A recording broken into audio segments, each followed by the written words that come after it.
Just went ahead and see a patient a while ago, and this patient is complaining that every month she's getting this big horse pill. And who know the horse pill that she's talking about?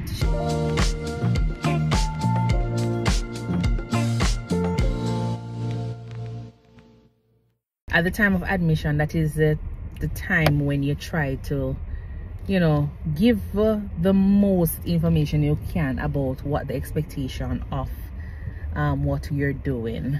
What I find is that there is a trend. A lot of these patients are admitted to the services.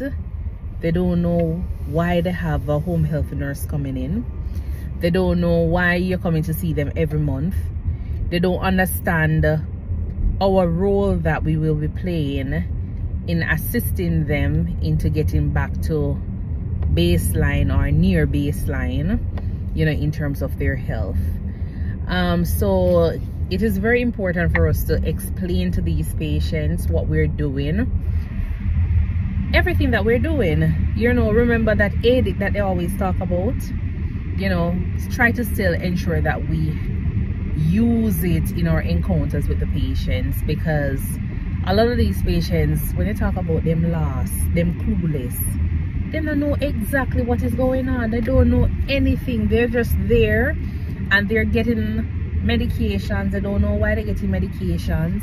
They don't know why an appointment is being booked. They don't know why they're seeing the podiatrist. They don't know why they're seeing the neurologist, because persons are not relaying that information to them. They're not saying to them, this is what is going on, this is what is abnormal, this is why you're here, this is what we're doing for you.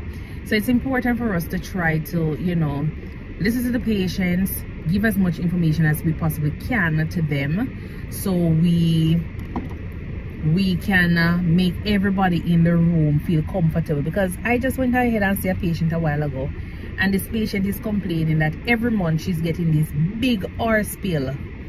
And who know the horse pill that she's talking about? She's talking about the big potassium. Every month she getting potassium pill, and she don't know why she taking it, because her doctor had stopped her from it like months ago. But somebody never did the good old reconciliation of the medications, and so it turned out that they keep on reordering everything under the sun that they see on this lady's medication chart. 6 different bottles of potassium taken. Well, she's not really taking them. She stored them up and she a cuss, because she is saying that nobody not listening to her, because she keep on telling this person not to order them, and yet still every day they put it in her pill box.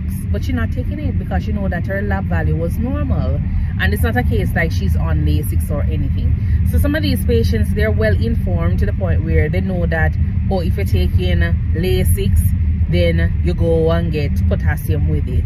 They know exactly what they're supposed to be taking. And if you think that you can go there and meet these patients one time and tell them, say, yes, you're supposed to be taking potassium, and they know that their regime for the last 5 years, 10 years has never included one of those big potassium pills, they ain't gonna take it.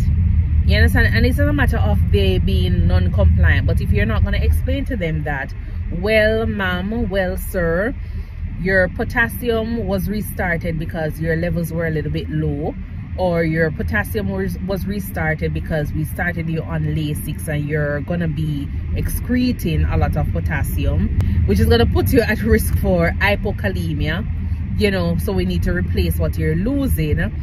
Then if you're not explaining that to the patients are gonna be non-compliant with their medication. It can be a case where we're ordering medications for a UTI and you don't tell the patient that them have bacteria in them urine.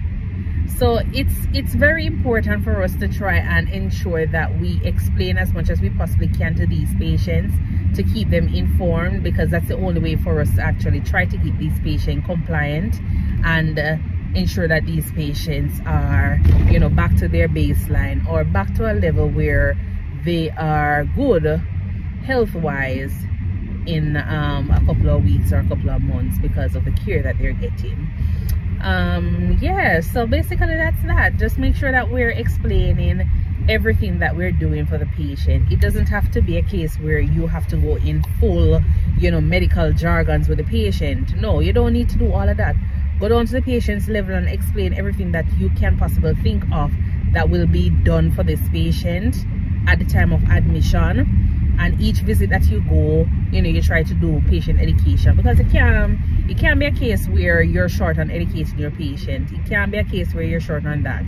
There's always at least one thing that you can actually take away when it comes on to bringing education to your patient. So always remember that, you know, there is always something you can do when you're seeing your patient, and that is patient education. That's what we're here for as providers.